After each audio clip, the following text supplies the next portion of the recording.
پیارے بچوں، آج میں آپ کو اذان کے بارے میں بتاؤں گا۔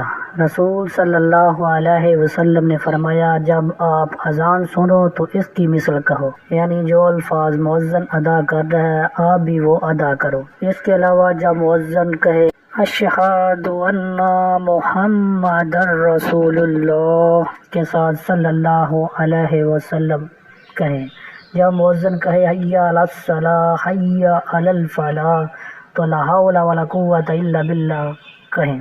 جب آپ فجر کی اذان سن رہے ہوں اور جب مؤذن کہے الصلاۃ خیر من النوم تو جواب میں آپ کہیں صدقت یا رسول اللہ صلی اللہ علیہ وآلہ وسلم۔ اذان کے بارے میں بہت سخت وعید ہے کہ جو اذان کا جواب نہیں دیتا اس کو مرتے وقت کلمہ نصیب نہیں ہوگا۔ اس لیے پیارے بچوں، جب آپ اذان سنیں تو اس کا مکمل جواب دیں۔ اگر آپ ٹی وی وغیرہ دیکھ رہے ہوں تو اس کو تھوڑی دیر کے لیے بند کر دیں۔ حتیٰ کہ حکم ہے اگر آپ قرآن پاک کی تلاوت کر رہے ہوں تو اس کو بھی تھوڑی دیر کے لیے بند کر دیں۔ پیارے بچوں، اللہ ہمیں اس علم پر عمل کرنے کی توفیق عطا فرمائے۔ صدقہ جاریہ سمجھ کر اس کو ضرور شیئر کریں۔